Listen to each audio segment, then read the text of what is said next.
नमस्कार, मैं हूं सिकंदर और आप देख रहे हैं हमारा YouTube चैनल टेलीकॉम गुरु सिकंदर कुमार।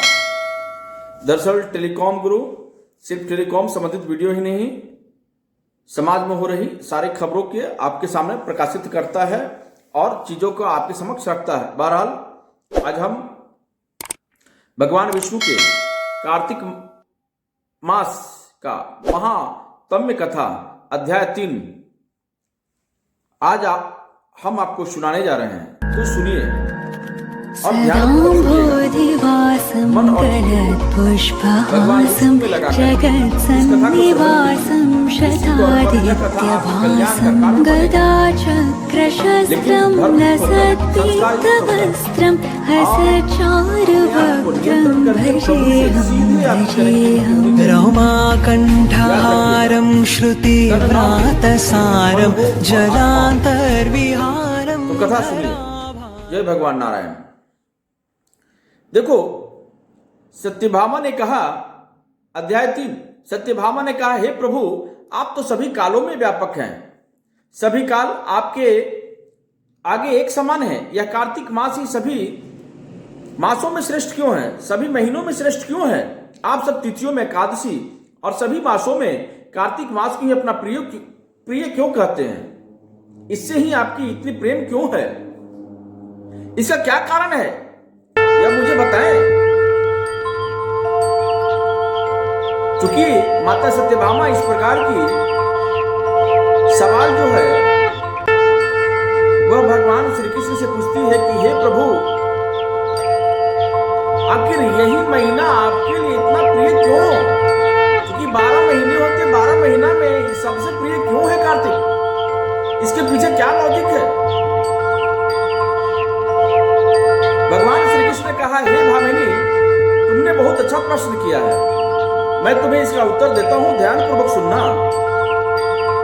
इसी प्रकार एक बार महाराज वेद के पुत्र राजा पृथु ने प्रश्न के उत्तर में देवर्षि नारद से प्रश्न किया था, जिसका उत्तर देते हुए नारद जी ने उन्हें कार्तिक मास की महिमा को बारे में बताया है, कार्तिक महिमा की बखान किया है।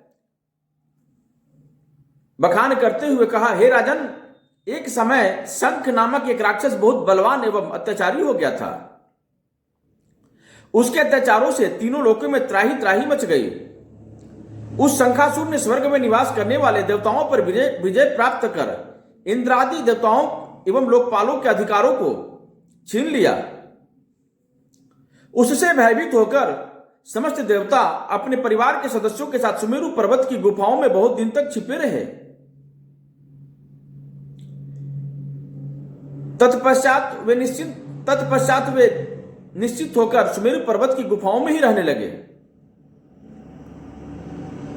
उधर जब शंखासुर को इस बात का पता चला कि देवता आनंद पूर्वक सुमेरु पर्वत की गुफाओं में निवास कर रहे हैं, तो उसने सोचा, ऐसी कोई दिव्य शक्ति अवश्य है जिसके प्रभाव में अधिकारहीन यह देवता अभी भी बलवान है।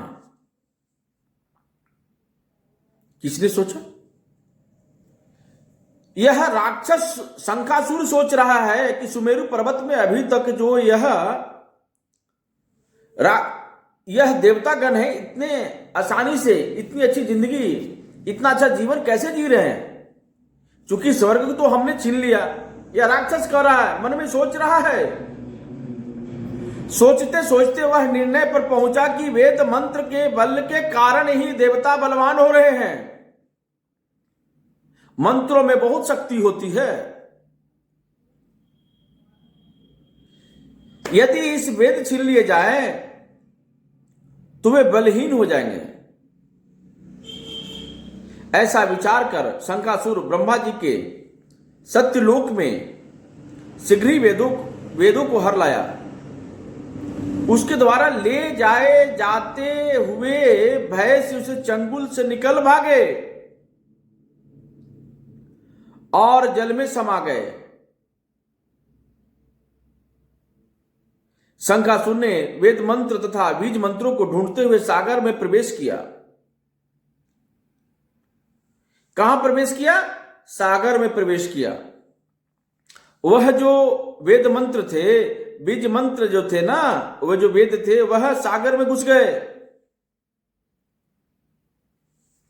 जब शंखासुर सागर से निराश होकर वापस लौटा तो उस समय ब्रह्मा जी पूजा की सामग्री लेकर सभी देवताओं के साथ भगवान विष्णु की शरण में पहुंचे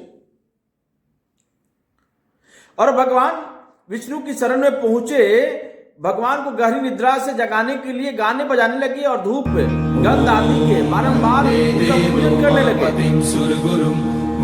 धूप दीप नैवेद्य आदि अर्घ्य जाने पर भगवान की निद्रा टूटी और देवताओं सहित ब्रह्मा जी को अपना पूजन करते हुए देखकर बहुत प्रसन्न हुए तथा कहने लगे, मैं आप लोगों की इस कीर्तन एवं मंगलाचारण से बहुत प्रसन्न हूं। अपना अपना अभिष्ट वरदान मांगिए, मैं अवश्य प्रदान करूंगा। जो मनुष्य आश्विन शुक्ल की एकादशी से देवोत्थान एकादशी तक ब्रह्म मुहूर्त में उठकर मेरी पूजा करेंगे, उन्हें तुम्हारे ही भांति मेरे प्रसन्न होने के कारण सुख की प्राप्ति होगी। आप लोग जो पाद, अर्घ्य, आचमन और जल आदि सामग्री से मेरे लिए लाए हैं वह अनंत गुणों वाली होकर आपका कल्याण का कारण होगी। शंखासुर द्वारा हरे गए संपूर्ण वेद जल में स्थित है। मैं सागर पुत्र शंखासुर का वध करके उनके वेदों को अभी लाए देता हूं। आज से मंत्र बीज और वेदों सहित मैं प्रतिवर्ष कार्तिक मास में जल में ही विश्राम किया करूंगा। भगवान विष्णु कहते हैं, आज से मंत्र बीज और वेदों सहित मैं प्रतिवर्ष कार्तिक मास में जल में विश्राम करूंगा।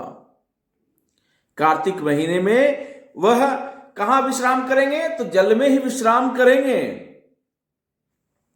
अब मैं मत्स्य का रूप धारण करके जल में जाता हूं, तुम सब देवता भी मुनीश्वरों सहित मेरे साथ जल में आओ। इस कार्तिक मास में जो श्रेष्ठ मनुष्य प्रातः काल स्नान करते हैं वे सब यज्ञ के अवभृत स्नान द्वारा भली भांति नहा लेते हैं।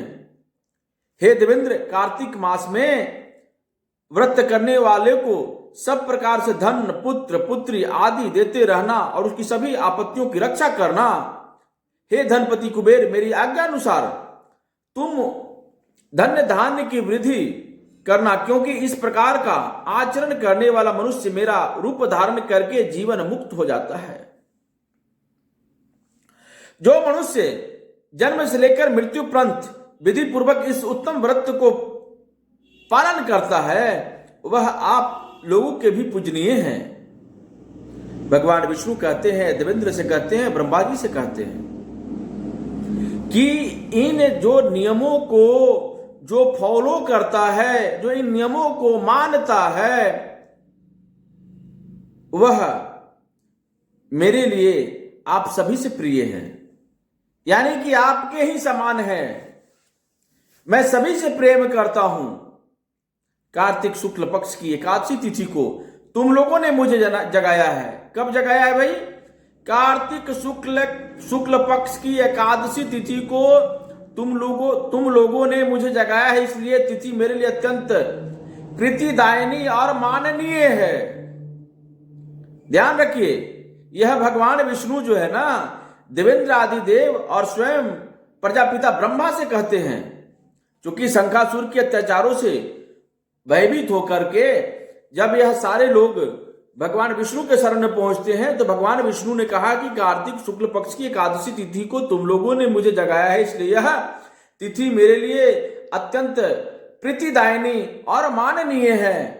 हे देवताओं, यह दोनों व्रत नियम पूर्वक करने से मेरा सानिध्य प्राप्त कर लेते हैं। इन व्रतों को करने से जो फल मिलता है वह अन्य किसी व्रत से नहीं मिलता। अतः प्रत्येक मनुष्य को सुखी और निरोग रहने के लिए कार्तिक महात्म्य और एकादशी की कथा सुनते हुए उपयुक्त नियमों का पालन करना चाहिए।